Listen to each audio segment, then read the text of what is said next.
లకు అదే విధంగా జాగృతిపూర్వకంగా నమస్కారాలు తెలియజేస్తా ఉన్నాను. జై తెలంగాణ. ఇవాళ తెలంగాణ రాష్ట్రం ఏర్పడ్డ తర్వాత ఖచ్చితంగా కృష్ణా నది జలాలను, గోదావరి నది జలాలను మన బీళ్లకు మళ్లించాలనే ఉద్దేశంతో అనేక కార్యక్రమాలు, అనేక ప్రాజెక్టులు తీసుకోవడం జరిగింది. అందులో కొన్ని పనులు జరిగినాయి, కొన్ని జరగలేదు.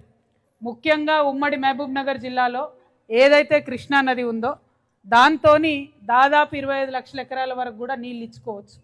అంతకుముందు ఉమ్మడి ఆంధ్రప్రదేశ్లో చేపట్టినటువంటి అనేక చిన్న చిన్న ప్రాజెక్టులు, పెండింగ్ ప్రాజెక్టులను ఏవైతే మనం చెప్తా ఉన్నామో వాటిని బాగు చేసుకుంటే కూడా చాలా పెద్ద ఎత్తున నీళ్ళు వచ్చేవి.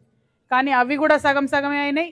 కృష్ణా మీద చేపట్టినటువంటి పాలమూరు రంగారెడ్డి ప్రాజెక్టు కూడా ఇంకా సంపూర్ణంగా ఎక్కడ కూడా ఒక ఎకరానికి కూడా నీళ్ళు ఇచ్చే పరిస్థితి లేదు. ఇటువంటి సందర్భంలో మరి పాలమూరు జిల్లా ప్రజలందరూ కూడా ఇంకా నిజాలు మాట్లాడుకోవాలంటే వలసలు తగ్గలేదు, ఇంకా ఇబ్బందులు కొన్ని ఉన్నాయి. అవన్నీ పోవాలంటే మాత్రం కృష్ణా నీళ్లు ఖచ్చితంగా వాడుకోవాల్సిందే. అయితే ఈ డిండి లిఫ్ట్ ఇరిగేషన్ స్కీమ్ ఏదైతే ఉందో, ఈ డిండి ప్రాంతం నల్గొండలో ఉన్నటువంటి ఆ ప్రాంతంలో కూడా ఫ్లోరోసిస్ ఉంది, ప్రజలు ఇబ్బందులు పడుతున్నారు.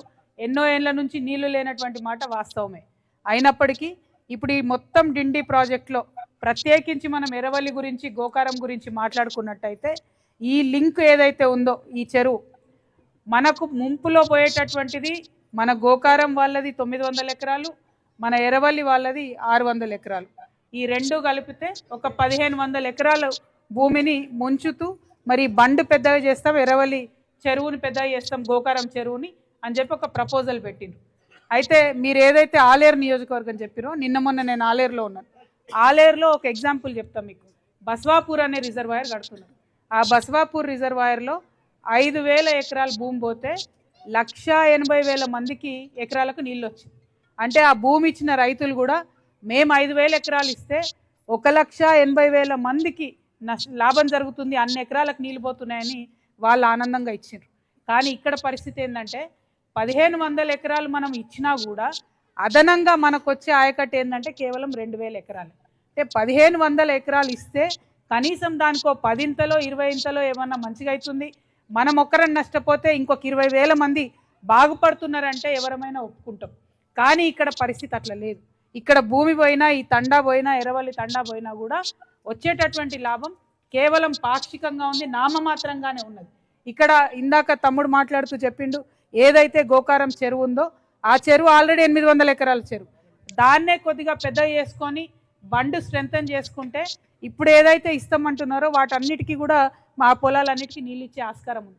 అది ఉందని పదే 8 ఏళ్ల నుంచి మొత్తుకుంటున్నా, అప్పుడు బీఆర్ఎస్ అయినా ఇప్పుడు కాంగ్రెస్ అయినా కూడా చెవిటోడి మీద శంఖం ముందిరేటే మన పరిస్థితి అవుతుంది తప్పితే ఎప్పుడు కూడా విన్నటువంటి దాఖలాలు లేవు.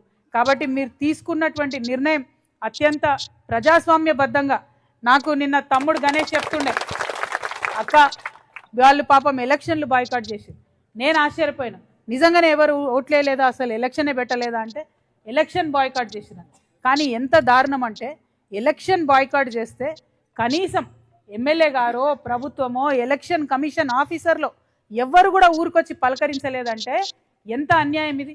అంటే ఒక ఓటు మనకు ఉంది అని అంటే నేను ఒక మనిషి కింద లెక్క ఈ దేశంలో. మరి ఇంతమంది ఓట్లు ఉన్నారు, ఇంతమంది ఎలక్షన్ బాయ్కాట్ చేసినా కూడా ఎలక్షన్ కమిషన్ వచ్చి చూడలేదంటే మరి ఎర్రవల్లోళ్ళు మనుషులు కాదా అని నేను అడుగుతా ఉన్నా. మన ఓట్లు కావా అని నేను అడుగుతా ఉన్నా. మరి ఈ ప్రజాస్వామ్యంలో ఓటుకు విలువ లేదంటే ఇక దేనికి విలువ ఉంది అని నేను అడుగుతా ఉన్నా. మరి ఈ విషయం మాత్రం చాలా సీరియస్గా తీసుకుంటా. నేను ఈ విషయం ఇక్కడితో వదిలిపెట్టను. Election commission, state election commission officer రాలేదంటేనే అది చాలా అన్యాయం. సెంట్రల్ ఎలక్షన్ కమిషన్ వరకు కూడా ఈ విషయం తీసుకుపోవాలి. ఎందుకంటే మీరు ఏమన్నారమ్మా, ధర్నా చేసిర్రా, ఎవరైనా డిస్టర్బ్ చేసిర్రా, ఎవరింటి మీద కన్నా పోయినరా, ఏం చేయలే, మీ హక్కుగా మేము ఓటేయమని చెప్పన్నారు. ఇంతకన్నా అందంగా నిరసన ఎట్లా చెప్తారో ఈ ప్రజాస్వామ్యంలో నిజంగా పాలకులు కూడా చెప్పాల్సినటువంటి అవసరం ఉన్నది. అది చేయలేదు, అది మొదట అవమానం.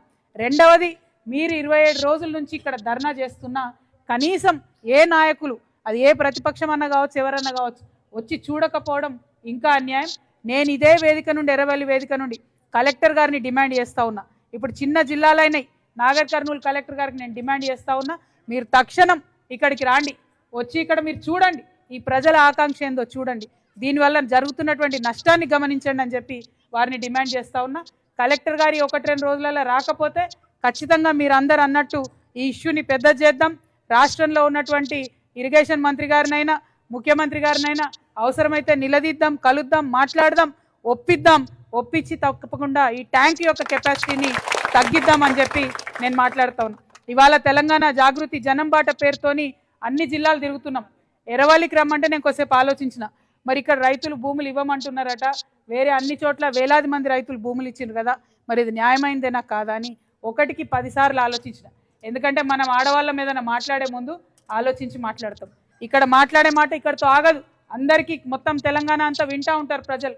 కాబట్టి ఆలోచించిన, ఎంత ఆలోచించినా, ఎంతమంది ఇంజనీర్లతో మాట్లాడినా, ఎంతమంది అధికారులతో మాట్లాడినా ఎర్రవల్లి వాళ్ళు చేస్తున్నది న్యాయ పోరాటం, న్యాయమైన కోరిక. దీనికి మనం మద్దతు ఇవ్వాల్సిందే అని చెప్పిండ్రు కాబట్టే నేను ఇవాళ ఇక్కడికి రావడం జరిగింది. ప్రాజెక్టు కట్టాలే, డిండి కట్టొద్దని నేను అంటలేను, డిండి కట్టేది కట్టాలి, కానీ అనవసరం ముంపు అవసరం లేదు. అనవసరంగా మునిగిపోతున్నటువంటి ఎర్రవల్లి గ్రామాన్ని రక్షించాల్సిందే. దానికి మీ చెల్లిగా, మీ సోదరిగా నా వంతు సహకారం అందిస్తాను. ఇక్కడ ఒక్కడితోనే కాదు, ఇక ముందు మీరు చేసే ఏ ఉద్యమంలో అయినా కూడా నేను భాగస్వామిని అవుతానని చెప్పి మీ అందరికీ తెలియజేస్తూ, మరి సదానందం అన్న కావచ్చు, మిగతా ఇక్కడ ఉన్నటువంటి అనేక మంది మిత్రులు కావచ్చు, అందరం కూడా తెలంగాణ కోసం పిడికిలెత్తి కొట్లాడిన వాళ్ళమే, అందరం కూడా ప్రత్యేక రాష్ట్రం రావాలని కోరుకున్న వాళ్ళమే, ప్రత్యేక రాష్ట్రంలో మన బతుకులు బాగుంటాయని ఆలోచన చేసిన వాళ్ళమే. దానికోసమే పోరాటం చేద్దాం. మనం బాగుండాలి, మన ఊరు బాగుండాలి, మనతో పాటు అందరు బాగుండాలనే ఆలోచనతోనే ముందడుగేద్దాం. ప్రత్యేకించి ఎర్రవల్లి గ్రామస్తులకు, తండావాసులకు మీ చెల్లగా నేను మాట ఇస్తా ఉన్నా. ఈ డిండి ప్రాజెక్టులో మాత్రం మన ఊరు మునగకుండా చూసుకోవడానికి నా శాయశక్తుల నేను ప్రయత్నం చేస్తాను. ఇంత మంచి ఐక్యత చూపిస్తున్నటువంటి ఈ కార్యక్రమంలో నన్ను భాగస్వామ్యం చేసినందుకు, మరొకసారి నాలో ఉద్యమ ఆకాంక్షను రేకెత్తించినందుకు ఎర్రవల్లి వాళ్ళందరికీ కూడా హృదయపూర్వకంగా నమస్కారాలు. జై ఎర్రవల్లి, జై ఎర్రవల్లి, జై తెలంగాణ.